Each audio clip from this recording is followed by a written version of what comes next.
Nah, ketika habis bejana kosong, berhentilah minyak itu mengalir. Saya tarik ke bicara rohaninya ya Pak. Hidup kita ini adalah bejananya Tuhan. Amin ya Pak. Hidup kita ini bejananya Tuhan. Selama hati kita kosong dan ingin diisi oleh Tuhan, maka Tuhan akan terus mengisi hal-hal rohani, hal-hal yang baik tentang Tuhan dalam hidup kita. Tuhan pasti memenuhi segala kebutuhan pokok kita. Amin ya Pak. Jadi ketika hati kita, hidup kita yang kosong ini berhenti untuk menginginkan Tuhan, ya berhenti untuk mencari wajah Tuhan, saat itulah Pak, kuasa Tuhan akan berhenti turun atas kita. Selama Bapak-Bapak terus tiap pagi rindu bangun hubungan dengan Tuhan, maka Tuhan akan terus menyatakan kuasanya, menyingkapkan pribadinya kepada kita, sehingga kita menjadi pribadi yang mengalami pribadi Tuhan, yang menjadi pribadi yang kuat. Amin ya Pak. Nah, lanjut lagi. Lalu semua utang-utang pun selesai. Percayalah Pak. Percaya. Selama ini poinnya ini. Selama kita hidup takut akan Tuhan. Dan hidup kita ini menjadi bejana kosong yang rindu akan Tuhan. Karena kalau bejana kosong, hati kita bejana kosong Pak. Hanya dua yang bisa mengisinya. Kalau bukan Tuhan yang mengisinya, berarti dunia ini Pak yang mengisinya. Maka jangan sampai biarkan bejana hidup kita ini, bejananya Tuhan hidup kita ini Pak, kosong tapi kita isi dengan hal-hal dunia. Kita isilah dengan hal-hal tentang Tuhan seperti kita doa, penyembahan, membaca firman, isi hati dan pikiran kita itu dengan firman Tuhan Pak. Dua hal ini. Pertama, hiduplah takut akan Tuhan dan biarlah hidup kita ini sebagai bejana kosong yang rindu terus diisi oleh Tuhan. Maka mujizat pasti terjadi Pak. Tuhan pasti tolong. Mungkinnya gaji kita nggak seberapa. Hiduplah takut akan Tuhan Pak.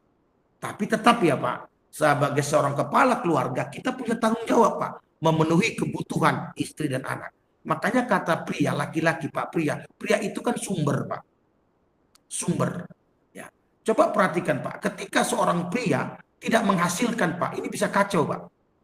Contoh, coba perhatikan di satu lingkungan, apakah lingkungan tempat Bapak tinggal atau di mana, coba perhatikan Pak, yang saya bilang ini betul atau tidak. Ketika di sebuah lingkungan Pak, terlalu banyak pria-pria nganggur tidak menghasilkan. Bapak bisa bayangkan apa yang terjadi di lingkungan itu. Pasti pencurian Pak. Pencurian, perampokan, orang-orang jahat di situ Pak. Nah, para penjudi di situ semua kumpul Pak. Makanya lingkungan rusak. Kenapa? Karena sebagai pria dia ada sumber Pak. Laki-laki itu sumber. Kalau dia nggak menghasilkan Pak, maka akan mendatangkan kekacauan. Makanya banyak kan pria merasa dia bisa urus keluarga Pak. Dia merasa sudah bisa urus keluarga. Padahal banyak pria menjadi urusan keluarga Pak. Nah, ada satu orang ini minta didoakan, saya doakan Pak. Kenapa? Istrinya sengaja menjebloskannya ke penjara Pak, karena istrinya nggak sanggup lagi. Kenapa? Karena suaminya itu berulang-ulang melakukan narkoba Pak. Jadi kan udah bicara narkoba ini besar biaya Pak. Akhirnya dia pikir ya udahlah, dia putuskan, udah waktu ditangkap sama polisi kali ini dia nggak bisa tolong lagi, udah nggak ada lagi penebusan, dia biarkan Pak, biarlah suamiku tuh sekolah dulu di sana katanya. Maksudnya sekolah itu biar dia masuk penjara aja dulu. Dan biar dari situ dia dididik karena aku udah nggak sanggup lagi. Nah, itu yang terjadi Pak. Ketika sumber tidak menghasilkan, kacau Pak. Ya, nah ini pesannya di pasal 4 ya Pak. Nah saya ulangi, jadi seorang pria harus bisa, harus diwajib ya Pak, memenuhi kebutuhan keluarganya. Itu baru pria Pak, karena pria itu adalah sumber. Amin ya Pak. Kedua, pria itu harus takut Tuhan Pak. Ketika seorang bapak sumber takut akan Tuhan, yang disumberinya, pria kan sumber Pak. Jadi yang disumberinya itu, kalau prianya sumbernya benar, bagus Pak, maka yang disumberinya itu benar Pak. Sama seperti gini, mata air, air ya Pak, air di rumah kita, PAM, PAM itu ya Pak, PAM, perusahaan apa nih daerah air minum ya Pak. Nah, ketika di kamar mandi kita Pak, itu dalam kita katakan tempat penampungannya kotor, dibersihkan berapa kali pun itu penampungan tetap kotor Pak. Karena yang masalahnya bukan tempat penampungan airnya, tapi sumber airnya Pak. Nah, sumbernya dulu dibereskan, Pak. Baru bagus, Pak, dia ke penerima air tadi dari sumber tadi.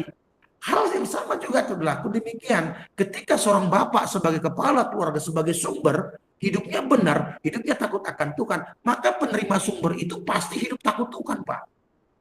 Ketika dia dapatkan uang sebagai sumber, dapatkan uang yang benar, maka ketika uang itu digunakan, dipakai untuk kebutuhan makan, minum, pakai, biaya kehidupan keluarganya, maka keluarganya jadi benar, Pak.